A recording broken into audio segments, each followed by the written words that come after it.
The unit Grammar Guides Writing Rules was created to teach 7th grade students good sentence structure. This would be a prerequisite project to our paragraph writing assignments. Students will work in groups of 4 and will be assigned roles as stated in their scenario. Students will be researching answers to their questions about sentences, fragments, and run-ons.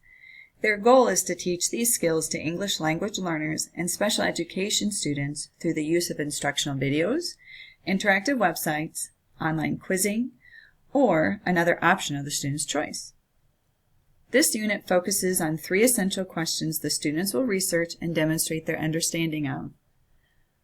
What are the parts of a sentence? What is a fragment? Can I identify one and revise it? And what is a run-on? Can I identify one and revise it? The first step in creating a project-based lesson is to look at the current curriculum. This grammar lesson is aligned with the Minnesota State Common Core Standards in Language Arts, as well as aligned with the ISTE standards. The Minnesota standards mostly focus on language arts strand as well as the media literacy strands for 7th grade students. This document was written with the intent to set the stage for students, explain project expectations, and its purpose. In doing so, I created an authentic real-world scenario through a mock news release which explains to the students their selection by the Southwest English Language Association to create instructional tutorials for English language learners and special education students in the context of sentence structure. This news release poses a challenge the students face and is laid out by the 4 steps of project-based learning: define, plan, do, and review. This document also explains the 3 roles group members will choose to tackle. The first group role is being a leader.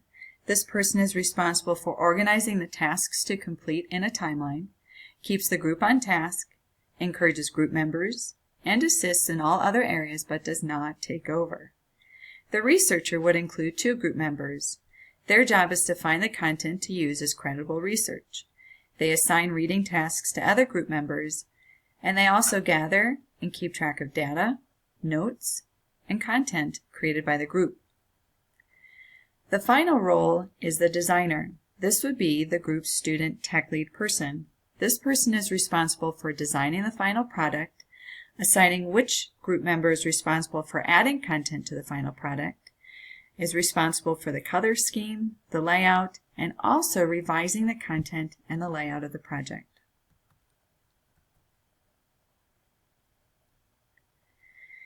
There are 4 steps to project-based learning: define, plan, do, and review. In the define stage of Grammar Guides Writing Rules, students are defining the questions they will be researching. This unit used the 6 Ds: define, discover, dream, design, deliver, and debrief. In this explanation, I will align the 6 Ds into the 4 steps of a project-based activity. The define stage is the inquiry and the research skills used as well. Students first create the questions they need to answer in order to complete the task and find research material and evaluate each resource for credibility. Discover can also be part of the define stage.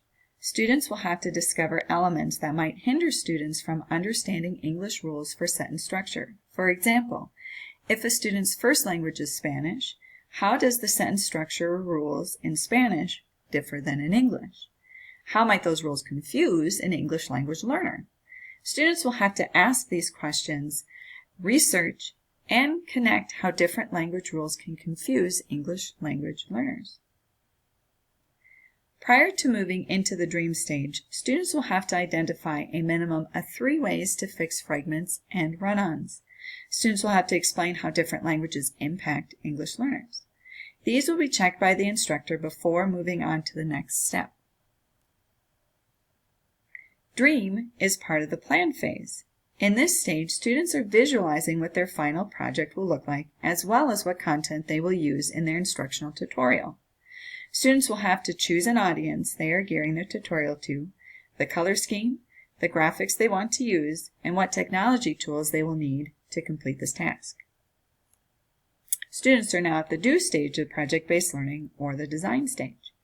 After creating their original sentences, the next step is to write the script explaining how a group of words might be a sentence, what a group of words is missing that makes it a fragment, and where the first complete thought ends in a run-on sentence. Their script will also include revisions showing how to make a fragment a complete sentence and how to correctly divide or combine run-on sentences. In this stage, students will create their instructional tutorial. By the end of this stage, a rough draft of the completed project will be ready for evaluation.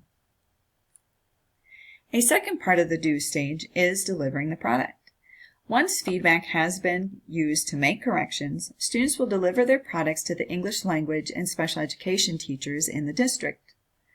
Their projects can be used with students of appropriate age groups to help learning students gain better understanding of English sentence structure. The final stage of project-based learning involves reviewing. In this stage, review or debrief, students will assess their own work as well as the work of their peers. I created 2 debriefing stages in my lesson. The first debriefing stage takes place after the design stage. The class will share their projects with each other to open a dialogue about the class rubric. Together, students will create a rubric using the guidelines or categories suggested by the teacher if students get stuck. Viewing the projects again, feedback from students, themselves, and the teacher will be given to each group in order for them to make any corrections prior to the delivering stage. The second review or debriefing stage happens when the project is complete. I created 3 questions to help students evaluate their group members, themselves, and the process of the group as a whole. The first question focuses on the process. I would like to hear from the students what worked well and what needs to change during the delivery of the activity. This will help me make revisions for the future use. The second question I am asking students is to focus on their group members. The purpose behind this is to gather anonymous feedback to hand out to each student in the class, letting them know strengths and weaknesses their group members saw in them. The third question focuses on student evaluation, or individual evaluation. Students will evaluate themselves and their work ethic in the project. They identify strengths and weaknesses, but are then asked how will they change their weaknesses into strengths. Project-based learning is about student ownership and choice in content. While this project has a purpose, students have plenty of choice in how they deliver their project. Students can choose from multiple options to create their final project. As a teacher, I am also open to other ideas brainstormed by the students. As well as differentiation by product, this lesson can also be differentiated by content. By looking at the needs of all learners, scaffolding can be placed throughout the activity to assist all learners. Adjustments can be made for students below grade level, at grade level, and further challenges can be created for students above grade level. This also allows learning to be individualized, which is one of the components of project-based learning.